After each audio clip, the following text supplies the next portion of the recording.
Sir, இந்த இயக்கத்தில் பணிபுரிந்த நெடுமாறன் அவர்களுக்கு கேஎஸ்ஆர் குழுமமும் புதிய தலைமுறையும் ஜனவரி 3 ஒரு அவார்டு கொடுத்துருக்காங்க.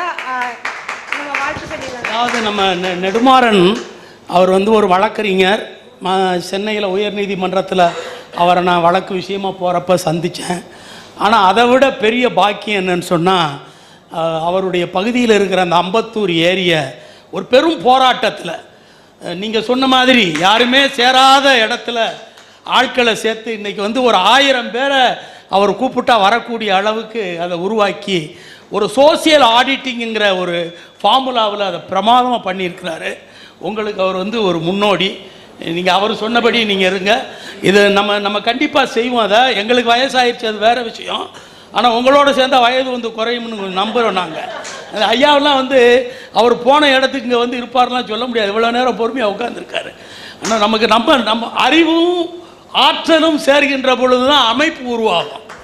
அறிவும் ஆற்றலும் இல்லாத அமைப்பு ஏற்படுறது ரொம்ப கஷ்டம். அண்ணா அவர்கள் வந்து அறிவாளியாக இருந்தார்கள். அவருக்கு பிறகு ஆற்றல் மிக்க ஆட்கள் சேர்ந்தார்கள். அசைக்க முடியாத காமராஜரையே தூக்கி எறிஞ்சிட்டு போயிட்டான். 50 ஆண்டுகளாக ஒன்றுமே செய்ய முடியல. காமராஜருக்கு ஆயுள் போச்சு, இவங்களுக்கு வந்து ஆயுள் அதிகமாகிடுச்சு. அதனால் வந்து இது வந்து ஒரு அரசியலுக்கு அப்பாற்பட்ட ஒரு பெரிய அமைப்பை தமிழகத்தில் நம்ம உருவாக்கி நீர்நிலைகளை பாதுகாப்பது, விவசாயிகளுக்கான உணவு ஆதாரங்களை உருவாக்குகின்ற ஒரு பெரிய பணியை ஒரு அரசியல் பணிக்கு மேலாக எடுத்துகிட்டு போகணும். ஒரு உத்தரவாதத்தோட சாப்பாட்டுக்கு அப்புறம் கண்டிப்பாக கொஞ்சம் பேர் வருவாங்க. அண்ணா அண்ணா இருங்க, உண்டு. சாப்பாட்டுக்கு அப்புறம் உறுதியாக வருவாங்க. வந்தாங்கன்னா அவங்க அமைப்பு வெற்றி அடையுது. வரலைன்னு சொன்னால் இனிமேல் ஆரம்பிக்கிறோம். அவ்வளோதான். சரியா? அந்த முடிவோடு நல்ல சுவையான சாப்பாடு. இப்போ 2 முக்கியமான விஷயம். அவர் வந்து ஒரு பெரிய விருதுக்கு ஆளான ஒரு மனிதர். இவர் வந்து